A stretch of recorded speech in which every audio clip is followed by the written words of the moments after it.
Okay.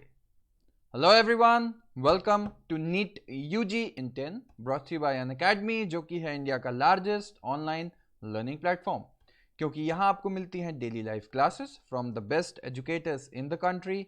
आपको मिलता है लाइव टेस्ट एंड क्विजेस जिसमें पार्टिसिपेट करके आप अपनी करंट स्टैंडिंग जान सकते हैं अपने कंपिटिटर्स के बीच में। और हमारे जितने भी कोर्सेज हैं हमने डेवलप किए गए हैं strictly according to syllabus, and आपको अपने सिलेबस की चिंता करने की उसके बाद ज़रूरत नहीं है। एंड मिलता है अनलिमिटेड एक्सेस 24/7 हमारे जितने भी वीडियो लेक्चर्स हैं, जितने भी स्टडी मटेरियल्स हैं उनकी। लेकिन उसके लिए आपको करना होगा दो काम। पहला, अनअकैडमी लर्निंग ऐप डाउनलोड करिए गूगल प्ले स्टोर पे जाके या फिर iOS ऐप स्टोर पे जाके, एंड देन आपको लेना होगा नीट यूजी का हमारा पेड प्लस सब्सक्रिप्शन। तो प्लस सब्सक्रिप्शन लेने के लिए कई ऑप्शंस आपके पास हैं, 1, 3, 6, 12, 24 मंथ्स का। सिंस नीट यूजी का सिलेबस काफ़ी वास्ट है, थोड़ा टाइम टेकिंग ज़रूर होता है, इसलिए 1 साल या 2 साल का पैकेज सबसे ज़्यादा पॉपुलर एंड हम पर्सनली भी यही रिकमेंड करते हैं।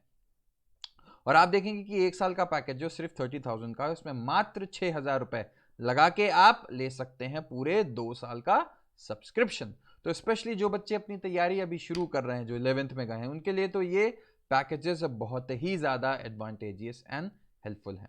एंड इतना ही नहीं, अगर आप मेरा रेफरल कोड LOVE10 ये यूज़ करेंगे प्लस का सब्सक्रिप्शन लेते समय तो आपको मिलेगा एक्स्ट्रा 10% का ऑफ। मेरा नाम लव किशोर श्रीवास्तव है। मैकगिल यूनिवर्सिटी कनाडा में एज अ रिसर्चर मैं इस समय काम कर रहा हूं। तो अब हम बात कर रहे थे किस चीज की, मॉलिक्यूलर बेसिस ऑफ इनहेरिटेंस के हम क्वेश्चंस डिस्कस कर रहे थे। आज बात होगी क्वेश्चंस नंबर पार्ट 5 की, ठीक है। तो आइए सबसे पहला क्वेश्चन देखते हैं कि क्या है एक्सप्रेस सीक्वेंस टैग्स। ठीक है, तो क्वेश्चन है कि express sequence tags refers to क्या? Novel DNA sequences, genes express as RNA, polypeptide expression, DNA polymorphism.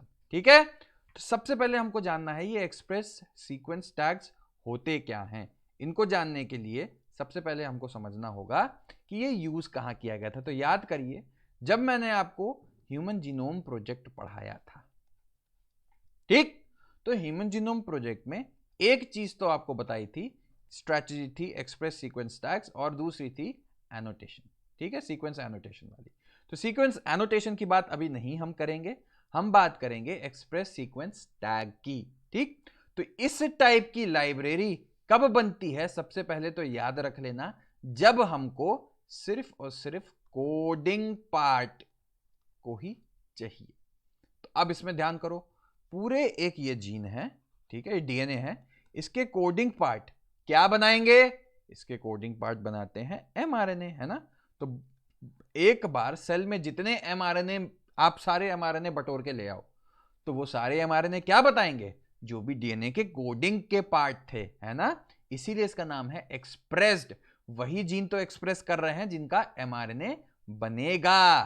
ठीक है, तो बस एक चीज तो आपको, इसका आंसर तो आपको समझ में आ गया, जीन्स एक्सप्रेस्ड एज आरएनए। ठीक, इसमें आगे एक क्वेश्चन जाता है, यही बनाता है आपकी cDNA लाइब्रेरी। ठीक है, अब ये cDNA लाइब्रेरी क्या है, मैंने इस पे भी क्वेश्चन बनाए थे, जिन्होंने वीडियो नहीं देखा है मेरा वो जाके पूरा डिटेल में देखना। इसका आंसर क्या होगा अब आपके समझ में आ गया, जीन्स एक्सप्रेस्ड एज आरएनए।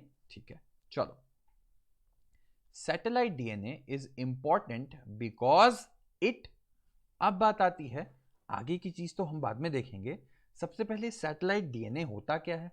तो ये भी मैंने आपको बताया हुआ था, क्या कि पूरे के पूरा अगर आप जीनोम देखेंगे तो उसमें मोस्टली 99.9% जो है दैट इज नॉन कोडिंग।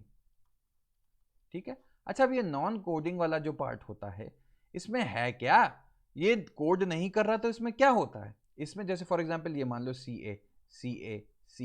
ए करते हुए ढेर सारे रिपीटिंग सीक्वेंस हो सकते हैं। अब ये इनकी साइज अलग अलग हो सकती है, ये 2 बेस पेयर के हो सकते हैं, ATGC ATGC ATGC, ये 4 के भी रिपीटेटिव सीक्वेंस हो सकते हैं। ठीक है, तो यही जो रिपीटिंग सीक्वेंस होते हैं यही बनाते हैं आपके सैटेलाइट डीएनए। तो सबसे पहली इंपॉर्टेंट चीज तो ये हमको जाननी थी। ठीक, तो ये नंबर ऑफ इसकी रिपीटिंग यूनिट्स जितनी आती हैं वो वेरी करती रहती हैं। क्यों? क्योंकि मान लो एक कोई है ATGC चल रहा है, उसमें इसके रिपीटिंग यूनिट्स 10 है मान लो, ठीक। एक जगह यहां म्यूटेशन आ गया, दूसरी जगह यहां म्यूटेशन आ गया, तो अब उसमें कितने बच गए? 8 बच गए, है ना। तो इसमें और इसमें चेंज आ गया ना, कि यहां पे नया सीक्वेंस आ गया, यहां पे नया सीक्वेंस आ गया, तो इस चीज को पॉलीमॉर्फिज्म बोलते हैं। सिंस ये एक ही नाइट्रोजनस बेस पे हो रहा है, इसीलिए इसको बोलते हैं SNP, सिंगल न्यूक्लियोटाइड पॉलीमॉर्फिज्म।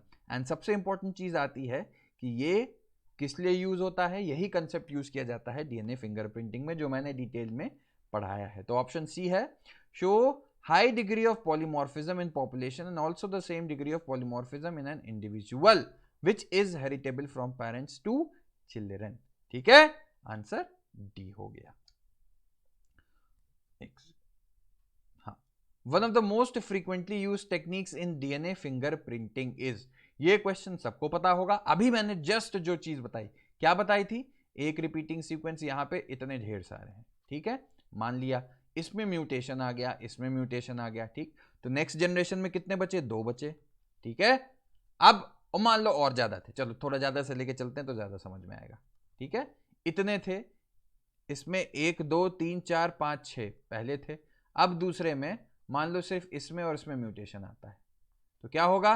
अब बचेंगे 4 बचेंगे इस जनरेशन में, इसके नीचे जाओगे तो ये और ये चले गए मान लो, तो बचा 2, ठीक है।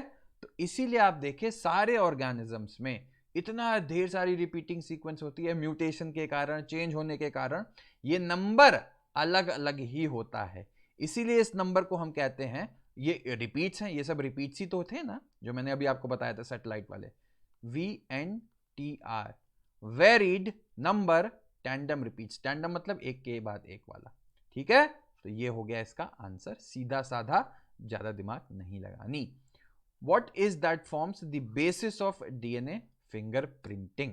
अभी आपको बताया था कि DNA फिंगरप्रिंटिंग क्या होती है।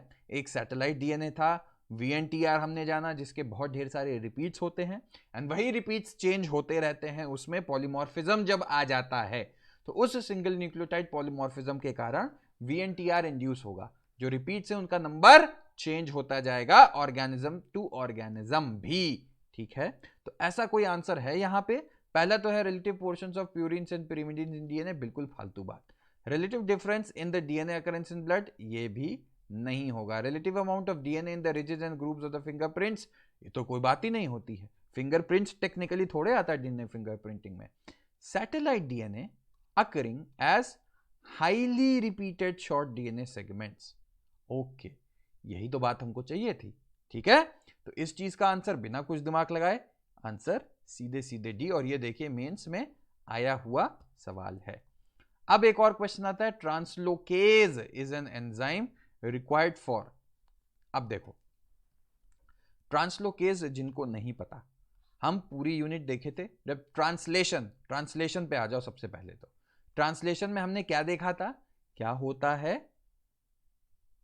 राइबोसोम की छोटी यूनिट जुड़ी, बड़ी यूनिट जुड़ी और tRNA, ठीक है। और इसमें ये जो कोडॉन्स हैं, ठीक है, इसमें mRNA के सीक्वेंस, ये RNA, ये पूरी की पूरी गाड़ी जो है ये इस ट्रैक पे चलती रहती है, जिस ट्रैक का नाम है mRNA यहाँ पे। और जैसे जैसे ये बढ़ती रहेगी वैसे वैसे अमीनो एसिड की चेन बड़ी होती चली जाती है, ठीक है।